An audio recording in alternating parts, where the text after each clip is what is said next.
Welcome, everybody, to another episode of Liberty Lockdown. This is Clint Russell, your humble host, and I am joined today by Grand Theft World's Richard Grove. Thank you for joining me, Richard. What's up, man? Hey, Clint, thanks for the invite. And I'm looking forward to this spirited conversation about evidence, artifacts, and things that actually go on in reality. Yeah. Well, I'm the conspiracy theorizer. Richard is the conspiracy factualizer. He actually brings the receipts to prove out all my harebrained theses. So I appreciate that. Speaking of harebrained theses, let's start. I mean, as you know, I just talked to. I'm sorry, what's his name? Richard Gage. Is that right? Yeah, Richard Gage. He's my other favorite RG in the movement. Yes, because of your name, it made me forget his last name. I was like, I think it was Gage. He was the one of the, or actually the founder for Architects and Engineers for 9/11 Truth, and I had never, as we were talking in pre-show, I had never really given serious credence to the controlled demolition thesis, just because it seemed as if that would require so much planning, and like, how could people actually have gotten in the buildings and done all that, and how could people not have noticed? And I guess I'll just start there. Have you dug deep enough on this to have a firm opinion? I don't know that my opinion on these things matter, but I can certainly point out areas of fact and error in the official narrative. And I could also show you omitted data and evidence that exists for people to inspect for themselves, and they can come to their own conclusions. Yep, let's do it then. Yeah, because I saw this video yesterday that was posted, and it was of WTC7, and as all my viewers and yours know, there was 3 buildings that went down that day, but I think over half of Americans still don't know that, which is just mind blowing to me. But it was footage that I had never seen before, and I don't know if it's real or if it's doctored. So I wanted to ask you if it was legit. I'll try and find it so we can actually run it. Are you here. talking about the one from Twitter yesterday with the flashes in that building? I Yes. have not seen that before, so I was putting it out there to see if people said, "Hey, this is AI generated," or "This is other type of footage," or "This was later Right. in the day." Yeah. So you don't know if that's legit. I don't know if that's legit. And I saw other pieces of footage yesterday that I investigated and looked into it, and they were easily found not to be legit. But that one seemed to be new. And every now and then, like the past couple of years, there's been a couple 9/11 drops of footage, right? So somebody who's had footage for like 20 years finally digitizes it and they put it out there. There was a guy last year who put out, it was called like Kevin's tape or something like that. And it was, that was wild. Okay. So let's talk about that for a second, because Tony and I went deep dive on that for a while to be like, what is this? And what are they telling us? And is this real? And that guy not only worked for national security, but he was Anglo-American national security, and his retirement was over in London. So right there, when Tony and I got that far, I was like, this is the level of the ladder no one climbs. Like Burma said the other day, and I wanted to like quote tweet it and do something, but I was too busy. But he basically said 9/11 was an international intelligence operation, yes, conducted by Pakistan, Saudi Arabia, and Israel, yes. But he left out the UK, our good time, special agreement party that's always in our relationship and speaks the same language.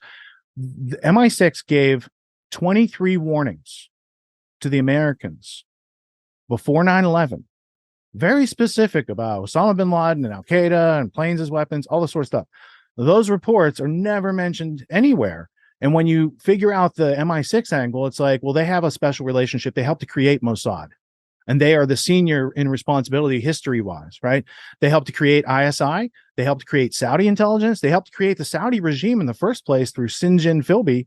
Kim Philby's dad was an MI6 agent in the 1920s, and MI6 sent him to go to Saudi Arabia to befriend the tribes, to go native, take a native wife, have native dress, native religion, really embed himself. And then he comes back to them and says, hey, Ibn Saud will take our money and do our things. And they're like, we can make him a king because of the divine rights of king. So now you have a king of Saudi Arabia. And that was for U.S. Anglo-American oil development. The Saudis wanted water. These drilling companies said, we will get you your water, but if we find oil, we have a contract for 99 years on it. This is the behind the scenes on the whole Saudi relationship. And then the Saudis during World War II, they were fans of Hitler. They were fascists, right? And so basically those Nazi fascist Saudis in the next generation, they made those guys teachers. And Osama bin Laden was taught by one of those. And this is his like direct lineage influence from MI6 operating Saudi proxy forces back in World War II. That's and unbelievable. running that all the way up through Mujahideen and Al Qaeda and ISIS and the rest of it. So basically, 9/11, Osama bin Laden, and that was blowback from 100+ years, but that was blowback to MI6, not to CIA. I mean, it's a bit of a stretch, but it's like well, you could argue that there has been for over 100 years a good time special relationship partner of the United States who has had its eyes and plans and written about bringing the United States back into the British Empire so they could take over the whole world and make an English speaking language type of dictatorship. And they wrote about this, and they said in the 1920s, they said, you know what, part of this plan is not going to work because America will never do business and get close with an empire. So they write about it. There's Columbia speeches by Alfred Zimmern, where he says, we're going to call it the British Commonwealth. And here's this whole thing. And Lionel Curtis, who was part of Cecil Rhodes' Roundtable, agreed, and they had these ideas. So they step by step, like in the 20s, get closer to the Americans. And then in the 30s, we have a Great Depression because all our investment money went over to Germany because their market had crashed. They had hyperinflation. It was a huge investment opportunity. And these railroad tycoons, like the Harrimans, who are a big Skull and Bones family, and other robber barons went in and industrialized Germany at that time. So by the time you get to World War II, Auschwitz was built by the Harrimans and other Skull and Bones kind of robber barons as an industrial park. And it was a place where all these railroad tracks met and they could do these things. And later that gets used for horrific things. So if you go back to who powered up these systems in Germany in the first place, it comes back to a bunch of Anglo-Americans who had certain eugenics ideas and found it inconvenient to do it at Coldstone Harbor? What's the name of the laboratory in Long Island? Anyway. I don't remember. Yeah. So they have laboratories where they do this in the United States. And this is where Hitler got these ideas in the first place, from these same families, like the Harrimans, right? So I'll just, I know we were talking about World Trade Center 7 and these sort of things, but this plays into it. Let me just take you over here for a second. Harriman Commission, Averell Harriman, for example. Here's someone who's part of a family, and this is Prescott Bush's business partner. So at the time of World War II, when Prescott Bush, they're funding the Nazis, the Harrimans are involved, but the senior family involved in that is the Rockefellers. Nelson Rockefeller was, his family is funding the Nazis. And this plays into a lot of 20th century history. So I guess the point being, if you look into the history of the war profiteers and who's been making things happen in this area around the world, did that glitch my Zoom connection at all when I changed it? No, it looks good. All right, cool. So then you could start to see Brown Brother Harriman.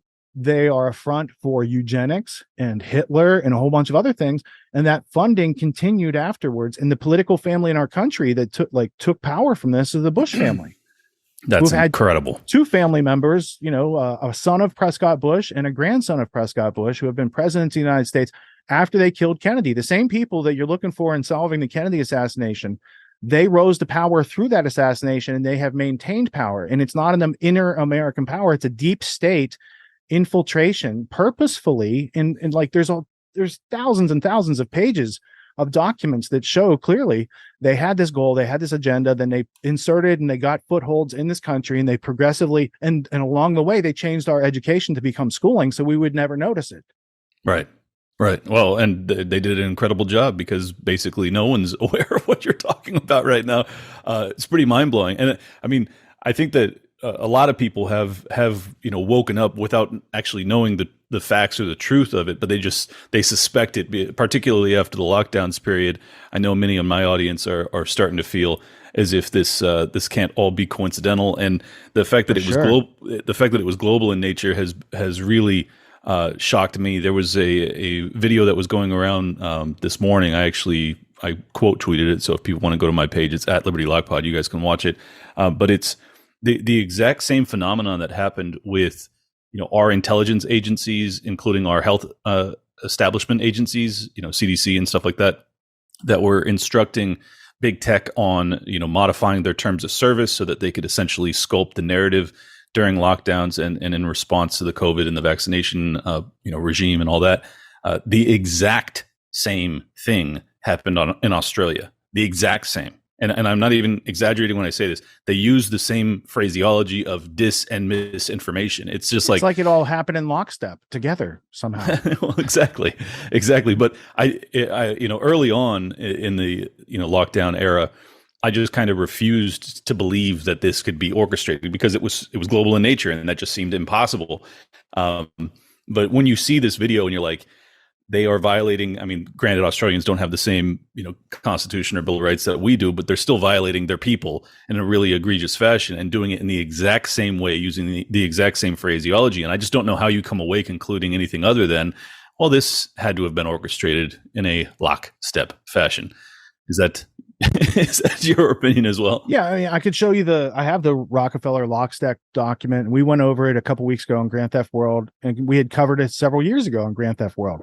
But it's just showing, like, as time passes, like, here's what they've done already out of these plans, and here's what's remaining that they wanted to do and took enough money, like time and money, to propose a plan that they seem to still be following, right? And there's a lot of instances of this. For instance, one of the favorite ones I used to point out years ago was in the 21st century, the UK, United Kingdom's Ministry of Defense, started publishing documents about the future. And so they started, like, I remember I saw 2007 and it projects out to like 2025, and 2010 that project out to 2040. And they've got this rolling projection, and it's called the DC Strategic Trends Program, MME, on the end of program, because they spell it like British people. So the Ministry of Defense has these programs. You download the PDF and you read from like 2007 perspective, what do they think the future looks like? From 2015, what do they think the futures look like? We are in that future right now because they have been planning and building in a military warlike sense this whole thing that precipitates down to, like, from Bilderberg into World Economic Forum, and from there you got your DEI and ESG and all this other stuff that comes down. But there's a series of layers in bureaucracy, and when you get to the top, the upper layers, you see there's a 100-year foundation they built for what they're building right now. And if we don't start to say, hey, something's going on, and what do we need to know about this, and who are we playing against, and what are their strategies, and what are their end games, we don't really stand a chance. Agreed. I mean, that's been my revelation over the past few years, is that, like, this is global in nature and it is planned. And that, like, it's very hard for me to say that without still feeling like a crazy person. But, like, I've been studying this like full time for 3 years now, and I'm like, yeah, there's just no denying it at this point. Like, it's so obvious once you realize it. And then you also need to understand the details of, like, the who, what, where, when, why, and how. Right. And I saw this coming starting, 2003, and I started publishing in 2006. So by 2009, I said, I need to leave a breadcrumb trail for people who come afterwards, who ask the question, like, who are the non-elected rulers? What are they up to? All these things. I made a podcast series for 10 years called the Peace Revolution Podcast. It's at peacerevolution.org. And if you go to that URL, you got 93 episodes. Now, some of these episodes, like this one, is probably close to 20 hours. This one is the last one I did in the series. It's a continuing series, but right now I taught about the origins of libertarian economics and the philosophy. And then the second edition that I've been working on for the past 5 years is practical applications of libertarian philosophy and agorism, these different things. So I will continue the podcast, but right now I'm doing Grand Theft World weekly news juxtaposed to the history. This is all the history. So if you were to go down, you can see everything you need to know about the Anglo-American establishment, the United Nations agenda, how they broke our schooling, what are the classic elements of freedom that brought America about in the first place, the British elephant in the American living room. So these are all evergreen. These were not topical things of that week or anything. This was like, here's the evidence in sequential form that you could understand and educate yourself and come up to speed, and then stand on the battlefield or the playing field, however you want to see. And then you could be educated in what, like, other people would spend a lot longer time internalizing. Yeah. So no, you can learn about the panopticon, right? So All Watched Over by Loving Machines is like the modern cybernetic take, but we also take you back to the creation of the panopticon, because that was the Jeremy Bentham East India Company way of making the prisoners think they're always being watched. So you can lower your labor rates because the prisoners think they're always being watched. So they've worked on mechanizing and kind of making efficient these systems that delete our freedom in the future. So I wanted to leave like these time capsules or trail of breadcrumbs through those episodes so that people could start with, like, I think the first episode is called The $1 Million Education. because until you learn critical thinking, reading is a liability. Reading is a form of slavery until a method of critical thinking is practiced consistently by the reader. Otherwise, you're not going to know what's true or false, and you're always going to fall for the propaganda. So if people install that element and then start assessing the data and consuming and learning on their own, they've got a chance to see what's going on before everything crashes. Yeah, and before they're led astray, hopefully. I think that has been probably my biggest guiding light through all of this, is that I have basic economic principles and basic kind of philosophical principles, and obviously most of them are tied in with libertarianism. But because of that, because it's a non-contradictory philosophy. Right. This is the thing. This is what makes it like, oh, it's useful. It doesn't have a bunch of contradictions in it, right? Yes, exactly. Yeah. But that's kind of how my brain is now formulated, in that like I'm able to suss out incongruencies and inconsistencies in narratives and things like that. It's weird to say, but it does seem as if kind of the libertarian mindset and worldview is beneficial in analyzing the psychological operations that we're living through. You ever feel that way? Yeah. And when I first started podcasting in 2006, what I was doing was leaving breadcrumb trails behind of evidence that existed that is contrary to the official narrative. Mm-hmm. So I did a whole podcast of hundreds of hours of, here's evidence on World Trade Center 7. Here's evidence on the Pentagon. Here's evidence on the towers, in an entertaining fashion, right? I'd take like some media and I'd mix it and mash it. So I could take like the Towering Inferno audio and play various pieces of evidence about those ongoings. And that was like an episode, right? Or there was another episode where I think we played Dark Side of the Moon 4 or 5 times during the episode in the background. So I tried to keep it lighthearted and entertaining, because the topics I cover are very serious and they have a lot of horrific details to them, right? So if you go back to like just the World Trade Center aspect of 9/11, you have a series of buildings. All those buildings were damaged that day. How did the damage occur? Like, let's look at it like we're insurance investigators, right? North Tower catches on fire first. South Tower catches on fire second. World Trade Center 7 later that day at like 5:20 falls into its own footprint. It was reported 20 minutes earlier by BBC that building had already fallen into its own footprint. They read their script early that day. Who is that? The BBC, the British. Oh, it's the MI6 people that created our OSS and CIA and have had deep state control of us for over 80 years. Jesus. Right. So you think that, I mean, what's fascinating to me is that like everyone talks about, ISI, they talk about the Saudis, they talk about the CIA, they talk about Mossad and the dancing Israelis. Yeah. They don't ever talk about the British, ever.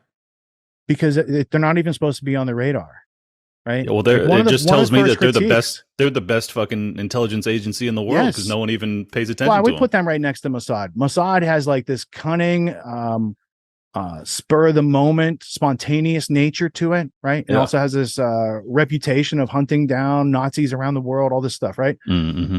Nazis helped to create the Mossad and do their first training. People like Reinhard Gehlen were brought in by MI6 and OSS under Operation Paperclip to help them out. And there's an interesting story of how the Israelis, well, they're proto-Israelis at this point, blackmailed Nelson Rockefeller to get his votes in Latin America at the UN so that they could become a country back in 1948.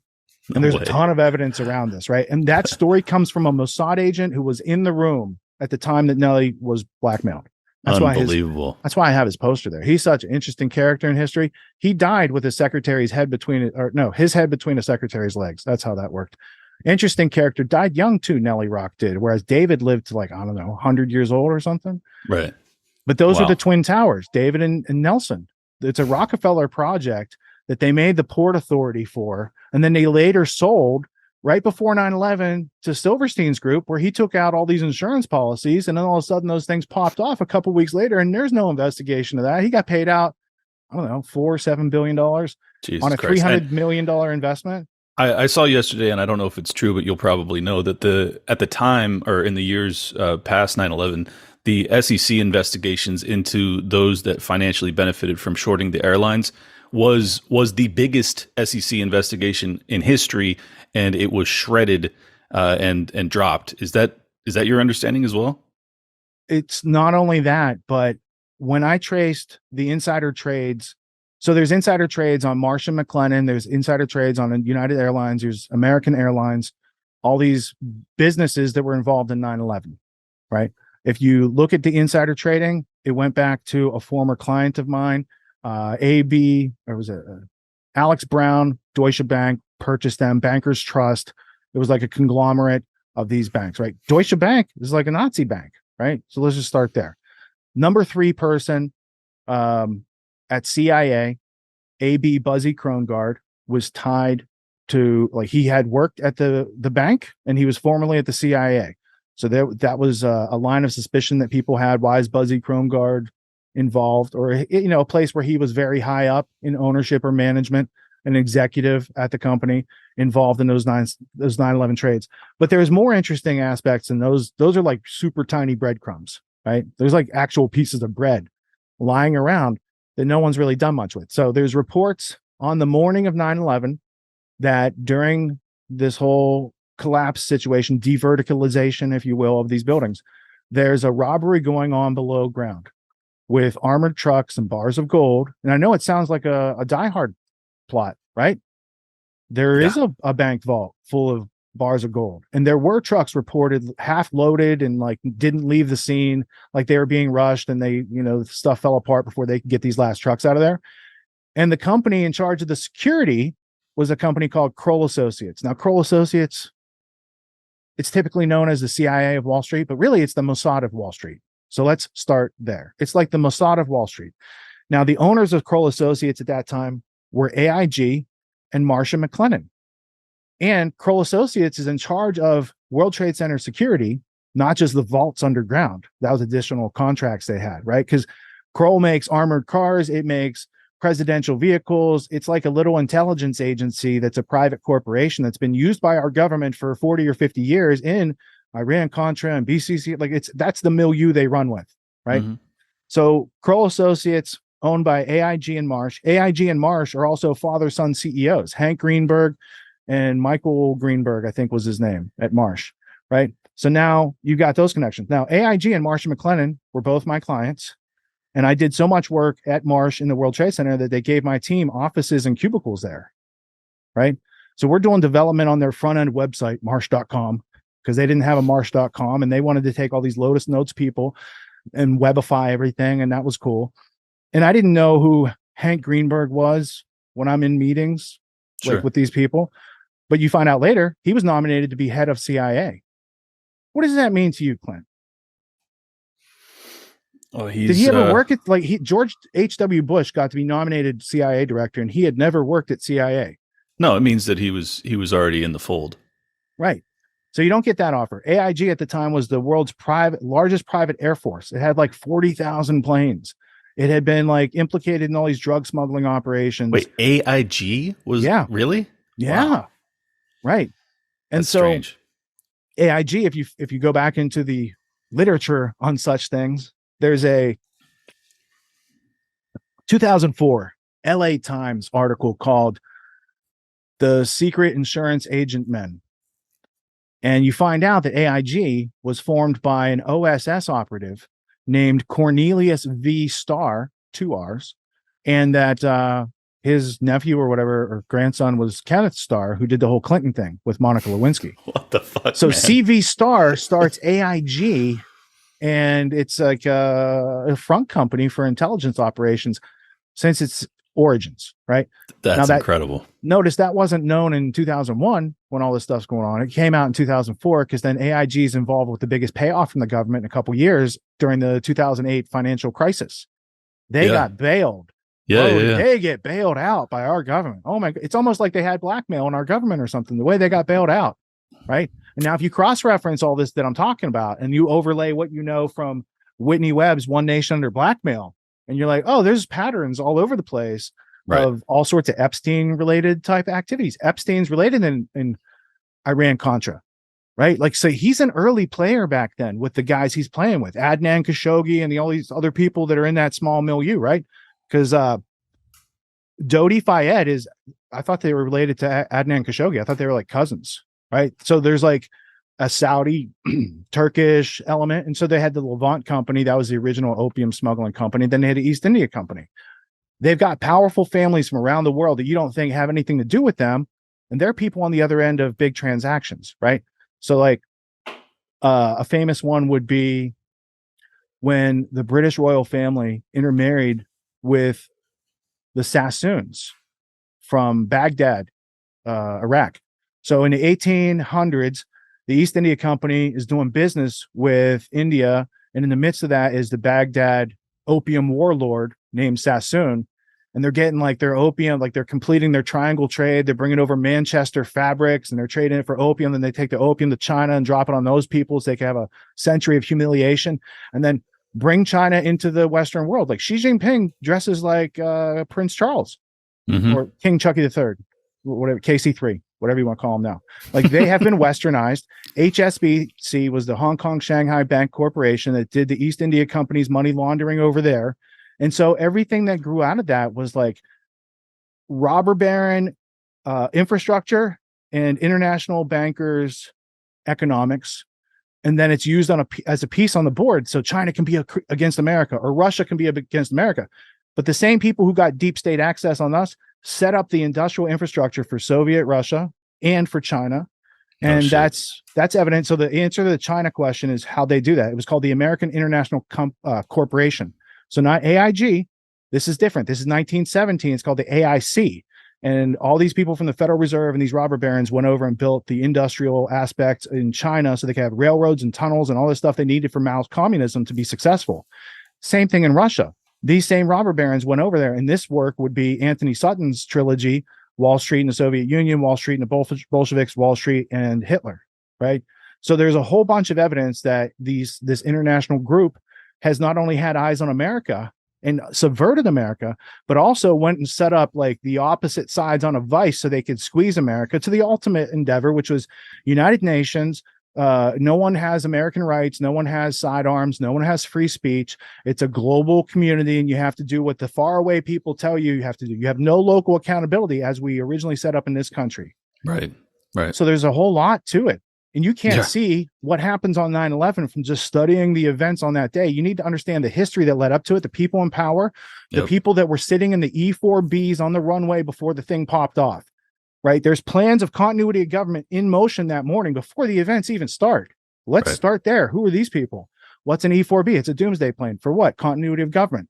Because what? Because these people who are deep state assets, Bush among them, his dad, they're like all Anglo-Americans. They're tied to the opium monopoly. That's what Skull and Bones is. In 1832, Yale University gets Skull and Bones. What is Yale University? Elihu Yale worked for the East India Company. He created an Oxford in America, Yale University. In 1832, 100 years later, they insert the German secret society, Skull and Bones. Why? Because the East India Company had just opened up to privateers their opium monopoly. They were having problems, and in 1832, the EIC says, everybody can trade opium with us. You can be part of our network. So Skull and Bones is the American stay-behind loyalist element to the empire that then got their drug license with the Skull and Bones, and they went about subjugating our education system. Their fingerprints are all over it. Sutton also noticed this. He had a whole chapter in his original book called How the Order 322 Skull and Bones Controls Education. And it brought in a PhD system to this country because the PhD is a Prussian-German system of education that they brought over here. And they said, we will make our own experts. And once we have the experts, everybody else follows. Now compare that to COVID. What just happened?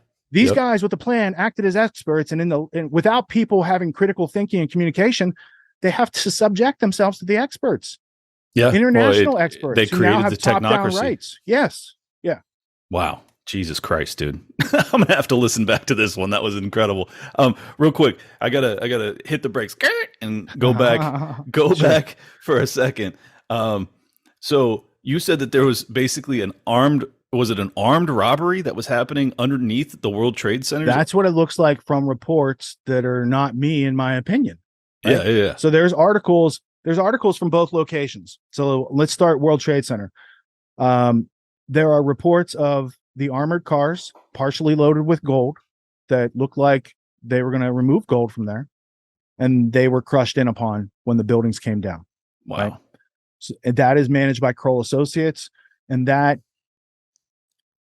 comes from a November 1st, 2001 news article published on was a what was it, Hudson News. It was a New York newspaper place, and I could find the artifact for you. But there's evidence through journalism of their Right. reporting that was going on. Also, in one of these reports about what was going on there, it talked about how my employer, Silverstream, was going to be contributing to the data recovery efforts, along with Larry Ellison from Oracle. And Oracle started as a CIA project back in the 60s, and he's a frontman for an international MI6 CIA project on which everyone keeps their data. It's a relational database. What are you talking about? That's where it came from. It was a Pentagon project. So there's those aspects, and then showing that the clients that I was working with that not only got affected that day, but also ran security. This is the day when John O'Neill goes missing. He got fired by FBI. So first off, John O'Neill, FBI agent, he's in charge of the Osama bin Laden investigations around the world, the Cole, all this stuff. He's up Osama's ass in August, and he's in a meeting, and he takes a phone call. He leaves the meeting, and when he comes back, his briefcase is missing, and they set him up, so he's fired. Then his good friend Jerome Hauer comes along. Jerome works at Kroll Associates. Jerome's also he's the guy who told the White House to go on Cipro before the anthrax attacks happened. Holy shit. Jerome Hauer. Look it up.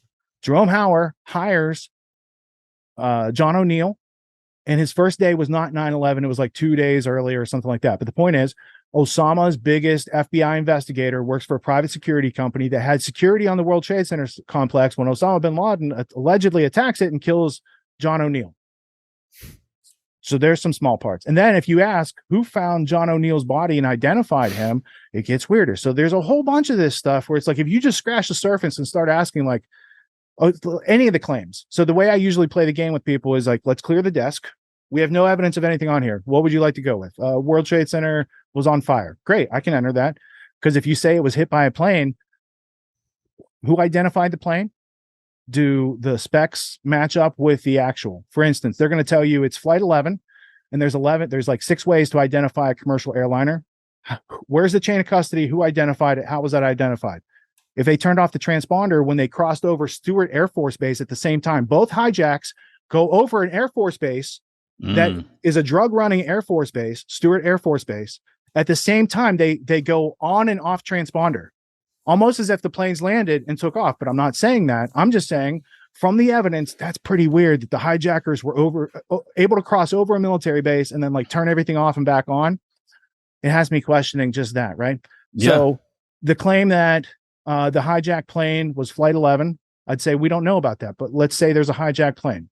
Okay, it flew at 500 miles an hour into the World Trade Centers. And I'd say bullshit. And you'd say, why?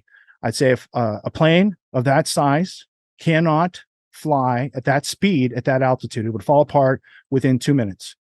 You cannot also target a specific place like we're going to hit this thing because the whole plane starts shaking. You can go 500 miles an hour at 30,000 feet, 35,000 feet. There is a VMO, a maximum velocity that you can go with these planes at various altitudes. And it is like twice what a plane at that altitude can safely go without losing control of it and not being able to hit its target with suicide bombers, right? It also brings into question the nature of what was it? Because if you can't even remote control a commercial airliner at that speed because of the physics involved with the structure and how it starts to get wing flutter and ailerons flutter, all these things take away your ability to control it. Yeah. Right? Plus, they could barely fly Cessnas. There's no way they would have the touch, right? You're not making big moves in a commercial airline. It's just little. They don't have that. They're under pressure of hijacking a plane. And then you can go into like the calls. The things that Todd Beamer, who worked at Oracle Corporation, Todd said at 20 minutes after the hijacking started that these guys were about to hijack the plane. So his story chronologically does not match up with the events which are known from the evidence and all these other things that went on, right? So there's those. So you can look into any of these areas and start to inquire, what is the evidence? What's the chain of custody? Who drew the conclusion and when was it drawn? The conclusion of Osama bin Laden was drawn within a half hour of the events that morning by L. Paul Bremer, who worked at Marsh & McLennan. He was their risk management CEO. And he later became governor of Iraq and oversaw missing billions and billions of dollars, right? So there's a small group of people on this planet who saw fit to use their resources to wage war And to this day, people are confused about who really attacked us.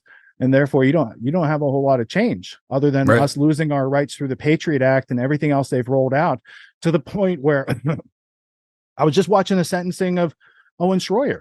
He's got 60 days for free speech. And that means they couldn't get anything off his phone to use against him. It means they didn't have anything from J6 to use against him. They finally used the Ross Ulbricht speech, because Ross Ulbricht is a double life sentence plus $40 million Eagle Scout who got sentenced about 10 years ago. And Catherine Forrest, his judge, said in her decision, it's not because of the crimes that Ross committed that he's getting this sentence. It's specifically because of his libertarian philosophy that he's getting this sentence.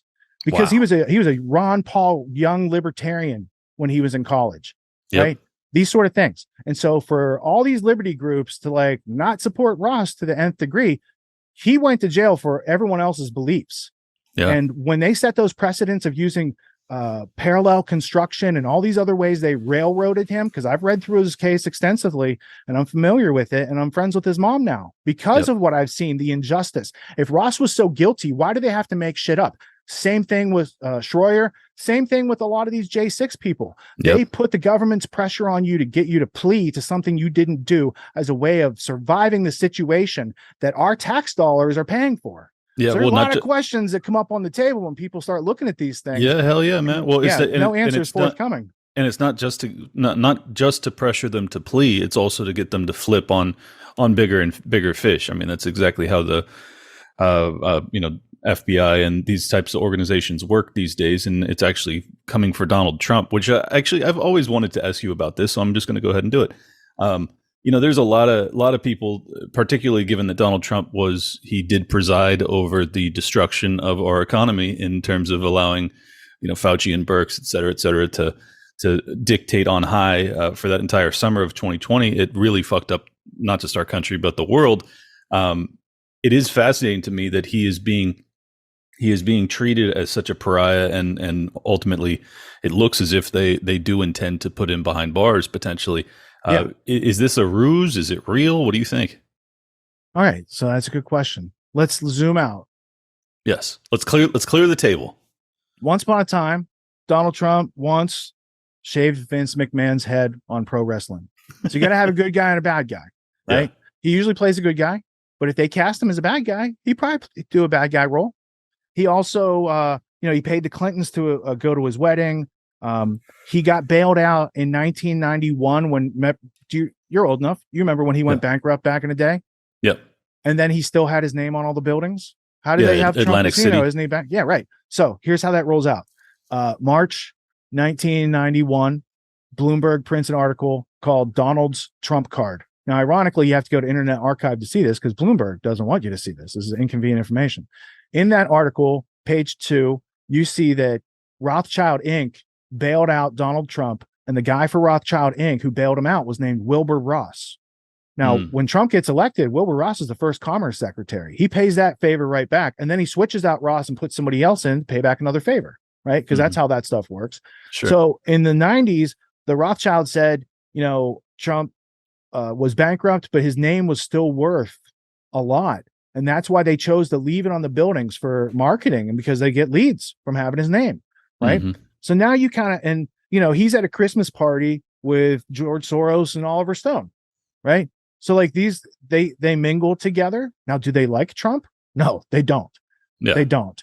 And the evidence of this would be Obama made fun of him at that press dinner. Right.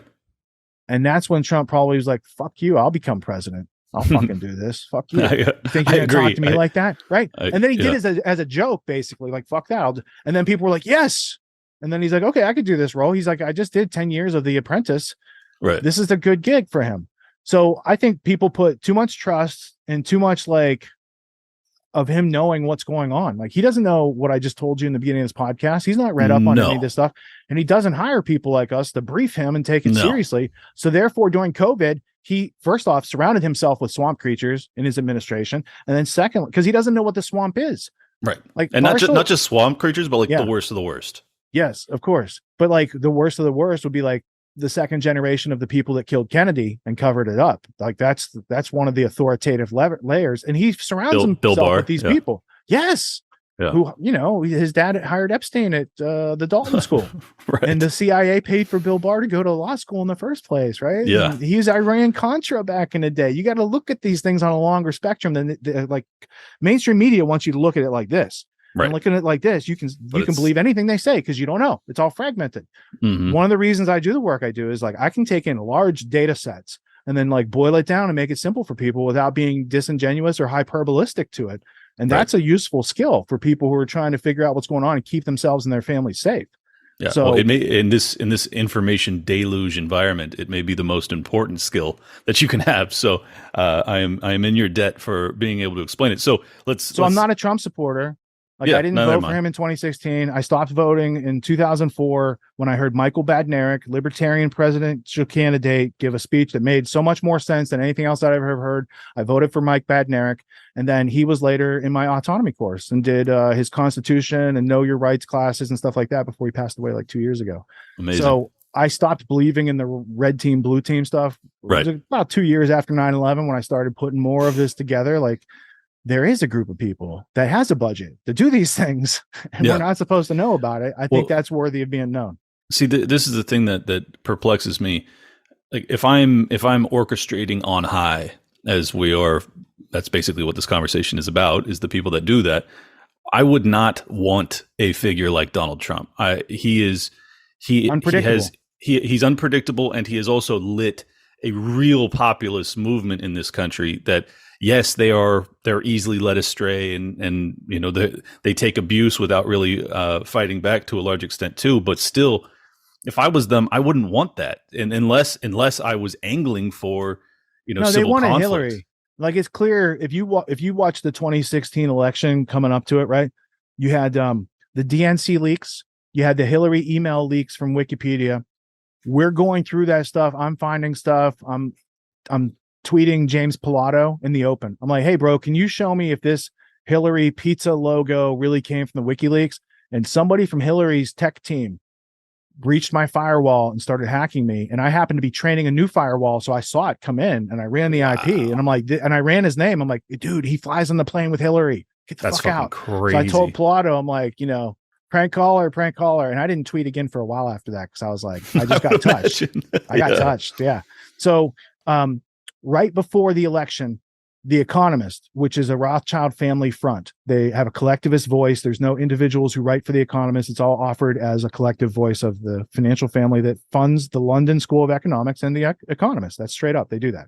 Wow. So they said, and now Sir Evelyn de Rothschild and Lynn Forster de Rothschild are the ones that have the influence over The Economist and London School of Economics. The Economist said, we don't have a vote in your election coming up, but if we did, it would be for Hillary Clinton. And The Economist ran a poll that said Hillary wins about 98% to Trump's 2%. So they were double down. Now, if you go in the WikiLeaks, Lynn Forster de Rothschild sends Hillary messages like XOXO, miss you. Like they got some stuff going on. And Lynn Forster de Rothschild funds fundraisers for Media Matters, David Brock, and James Alefantis. And I could also show you Soros Foundation contributions to the Comet Ping Pong place. Right? So there is some real I knew that stuff was coming. too, right? It's called the American 21st Century Bridge Fund or something like that. It's a strange name. I probably have it in the history blueprint if you needed that type of detail, but no, it's okay. American Bridge, 21st Century, American Bridge. There it is. I got you. I always got it because no one believes anything until you show them. Here's the American Bridge, 21st Century. Let's click. Let's go over here to a browser, factcheck.org. Here you can get the information about it. And if you go into their paperwork, their political leadings, Democratic, liberal, they took money from Soros and they contributed it to Comet Pizza. And I got screenshots. And I also have no plans to kill myself. And I'm asking all this for a friend. Just putting it on the record. Exactly, man. All right. So is Trump is he a white hat? I mean, is he actually on the side of from my I'll give my assessment first and I'll let you tell me what you think. He has always struck me as a guy that's just a pure egotist, pure narcissist, loves the love, loves his supporters that love him, basically does and says to a large extent what they want to hear, doesn't have much in the way of principles. And that's kind of my assessment of him. But the fact that he has ran in those circles with the New York elite for so long, it always has left the kind of open-ended question of like, well, how much is this a heel play as opposed to real opposition? And I don't know. But I agree with your assessment that they wanted Hillary in 2016. So do you think that these prosecutions are legitimate and that he could actually end up in, they prison? hate him, man. They have real trunk derangement syndrome. That's a real thing out there. I thought so too. They forego processes and standard operating procedures in order to get on these people. And I'm not, like I said, I'm not a red team or blue team person, but I am an American, and I'm concerned with what's going on because Joe Biden he's not the most popular president ever. No way. Not after Obama had to do all that marketing and branding to get his, right? There's no way the guy from the basement who can't even talk gets that. 81 million, baby. Not happening. So there's that aspect. So Trump's in it, but they also don't want you to be able to get access to like a RFK Jr., right? Because they're subverting him just like they subverted Bernie on the Democrat side. Yep. Trump, they really believe like he's a rapist and all these other things. Like they literally believe these things. And so I said, well, this Mar-a-Lago thing, what's going on? Oh, it's a guy that used to be a government worker, like FBI, and he investigated Epstein. Then he worked for Epstein, and now he's the judge signing the Mar-a-Lago warrant. That's the history behind that guy. So if you just do that with these people, Merrick Garland, what's he got in it? And he's tied to the Joe Biden crime family, bro. So he'll do whatever in his power to use that. The FBI has been deep captured since like the 1940s. Yep. No, I agree with that. The blackmail network, he's one of the most famous blackmailed people in American history, J. Edgar Hoover. Yeah. Oh, yeah. Because they had videos, they had footage of him and Clyde Tolson, and they're like, hey, at any time. And you know when else is the biggest blackmail like pivot fulcrum in our history? JFK and 9/11. Because the people who orchestrated it had people like LBJ and these other people and there was Rhodes Scholars in there involved. Nicholas Katzenbach is the one that tells you Oswald did it, closed, final case. But the people in America who said they're going to be on the winning side of that assassination, they all got blackmailed because at any time, Israel or the UK could drop it to Americans that LBJ was in on it, right? Those people, as soon as you take that bait to participate in that crime, they're all being blackmailed because they could have been politically crushed at any time. Nixon got politically crushed because here's how Nixon came to power. Richard Nixon in the 1950s is a lawyer for the United States Navy. He goes and makes a visit to Allen Dulles, and he says, I have evidence that your client is trading with the enemy during World War II. I'm going to put you both in federal prison. And Allen Dulles basically is like, hey, how about I fund your political campaign? And before you know it, Nixon is vice president with Eisenhower, who's also in on it because Eisenhower and Nelson Rockefeller are like this. They're running the Supreme Allied Headquarters Command and psychological warfare and all this stuff during World War II, right? Also during World War II, MI6 set up a base in the United States. Starting in 1938 in Rockefeller Center with Nelson Rockefeller's permission. He's like, here's your headquarters. It was called the British Security Coordination. It ran assassinations on American citizens who were not cool with America getting in the war against Germany, right? This is incredible. They had an assassination training camp. There's two. There's Camp X in Canada. So they would take Americans up there and train them. But what is presently known as Camp David, the presidential retreat in World War II, was a British constructed assassination training camp. Out of here, dude. I can't. This is how it works. That's so crazy. Right. And so British Special Forces, they are the pioneers of everything American Special Forces is copied from them. And they were the pioneers of like the German Special Forces. And then you take German Special Forces and put them back on American and British Special Forces after World War II. Through paperclip. Yeah. Yes. Because my God, man. So when you look at 9/11, you need to know, like, what was the history leading up to it? Who were the people in power that had the ability to put false threats on Air Force One using that day's code as a credible threat? Only a nation state can do that type of stuff. The fact that you've got 14 drills or 21 drills, I don't know, there's a lot of drills going on. Let me go back to that page in 9/11, because I just looked at it the other day for the last war games right there. The war games and training exercises. There's tons of these, and they're going on in New York. And that's why Giuliani and these guys aren't in World Trade Center 7. They have a trailer set up that day for Office of Emergency Management. It's called Tripod 2, and it's a drill that went on starting the night before. So you have the FEMA guy saying we got here on Monday the 10th and got set up, and then it would just happen to be like, going on Tuesday we needed to be set up. Man. All right, so this history analysis is phenomenal. Obviously, I'm curious if you have an opinion as to what is going to transpire with these prosecutions of Trump, because from my armchair quarterbacking, it looks to me as if he is the favorite to once again get the GOP nomination, and besides removing him from ballots in these states that they're prosecuting him, I think that he's the odds-on favorite to win the presidency. That seems as if it's a non-starter for the powers that be. I fear assassination attempts. If that were to transpire, I fear what his supporters might do. It gives me great pause, and I would imagine you share in the concern. I'm just curious as to what you think about it all. Well, think about how cartel leaders still lead their cartels when they're in prison, right? So they could put this dude behind bars and people would still write him in and vote for him, right? True. They see the more I would probably vote for the guy if he was in jail. The more persecution he suffers, the bigger his base gets, and nobody goes the other way in this valve system. So every time the Democrat, it's the Streisand effect, and they don't get it yet. Not even after Streisand got it named after her. We said, here's an effect that tells you guys what you're doing wrong. Here's your blind spot. She still does. They just keep doing it. Everyone does it. So Trump, they're going to try to they got all these lawsuits, but they could fizzle, or he could do some time. And if let's say he did some time, let's say he can't be on the playing field. They arrested the team you're playing before they got to the game. So that's how you win the game, is by putting the other team in prison. Yeah. Right. Like, you want to win the soccer game so much, go to their houses and they're all copying DVDs or doing something illegal. Get them, FBI. Right. Yeah, that's not a way to win. That's not much of a game. The other side is. Yeah. Like, first off, the censorship aspect. Censorship tells me you're intellectually bankrupt and you're wrong. Yes.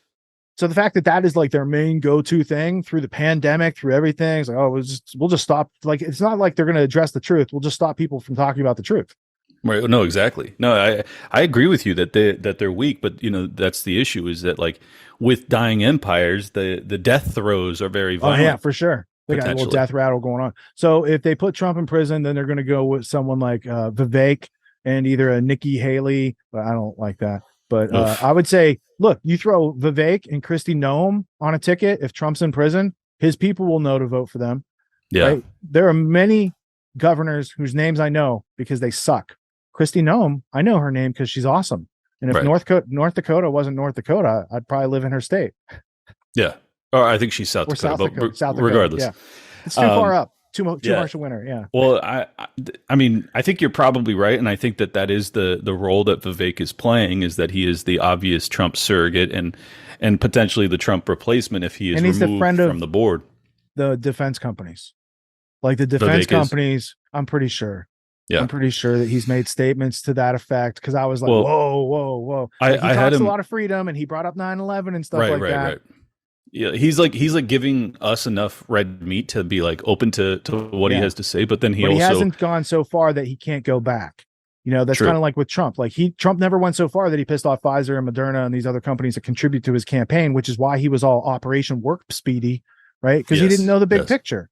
He didn't know that in the 1800s, Bayer existed, and so did Merck.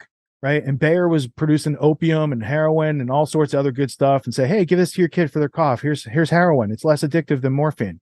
Right. And they were telling you that was the science and it was safe back then. And they hired Freud to go do a bunch of marketing, both Merck and Pfizer. This was Jimmy Dore a couple of days ago. He had a fantastic guy who wrote a whole play called Freud on Cocaine. So I learned a lot more than I knew. And I was like, this has been going on so long. Then that's why the guy wrote the play. He's like, if you just see what they did, Freud was a coke addict. Mr. Merck himself noticed that Freud was his largest producer, a purchaser of cocaine. He figured Freud was doing studies. Him and his partner, who was his Freud's partner, Freud learned about cocaine because his partner was addicted to morphine. And Freud's like, hey, I read these articles produced by Park Davis, who makes cocaine, that says cocaine's safer.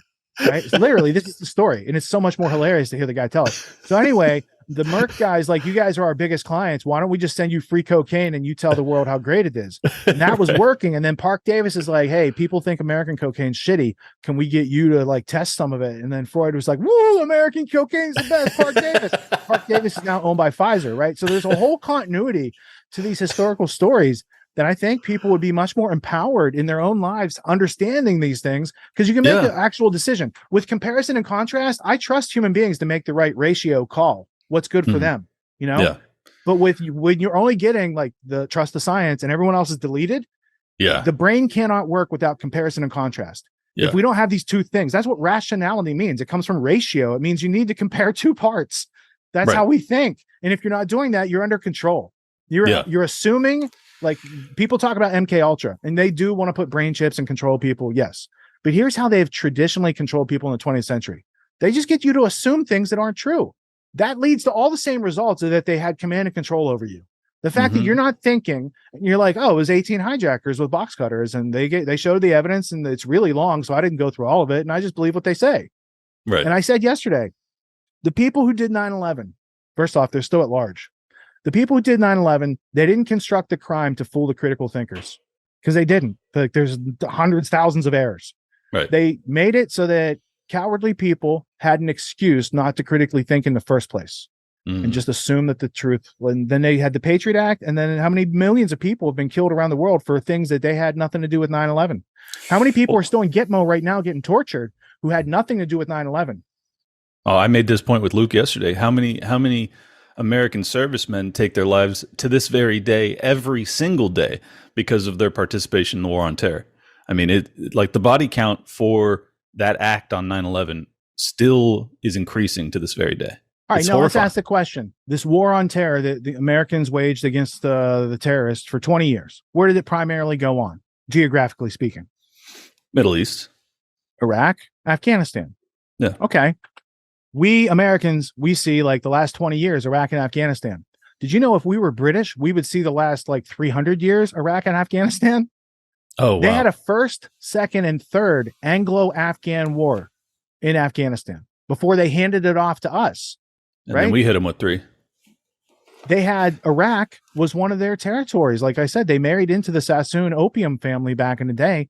They wanted to go in and loot it, but they never did it. So they used us in the 90s and in the 2000s to go get all those artifacts and bring them back to the British Museum, all that sort of stuff. So America has been uninformedly become the property managers for the British Empire, which morphed into the British Commonwealth, which then gave us land destroyers for bases around the world. And then they put the rest of their finance capital to work in America to buy off the leaders and to shape America in their image. So it can be easy. And they used tax exempt, non-governmental organizations, specifically the Rockefeller Foundation, Ford Foundation, and Carnegie Foundation, to change the attitudes, values, behaviors, and beliefs of Americans to be more in line with being merged with the Soviet Union. So they took the Cold War and they separated us, and then they had a plan to merge us afterwards. And they did that by changing our schooling and changing the politics and changing the control through the media and the influence. Yeah. Well, mission largely accomplished. I want to end on this because I've had Tom Luongo on a few times, and his thesis is that Jerome Powell and the Federal Reserve are in fact fighting the Bank of England, and that they are angling to crush more broadly the EU and defend the U.S. dollar. Do you find any validity in that thesis? I don't know that there's much defense to the U.S. dollar. If you look at how it was created and you draw it out on the graph from 1913, it's just a pump extracting wealth from America, and it's reflected in the money getting more worth less. I would also offer to those who know how to look things up, there's a website. Let me bring it up for you. It's called the Rothschild Archive, rothschildarchive.org. And if I were to bring it up on this screen so I can use the mouse on it, let's do that. Over here, you got exhibitions. If you were to go to this Rothschild timeline right here, and you click on here, and here's the chronology of the family from 1450 to present day, and you go down here to the 1800s. Let's see, they save Britain from Napoleon, and then they take over the Royal Mint, and then they save the Bank of England. So I think it was 1821 or 22. I'd have to find it, but it's in this timeline right here. And then they're appointed bankers to the United States right after that. So they saved the Bank of England. What's that mean? When you come in and save something, are you the person not in control of it or in control of it? What do you think? I'd say you're in control of it. Yeah.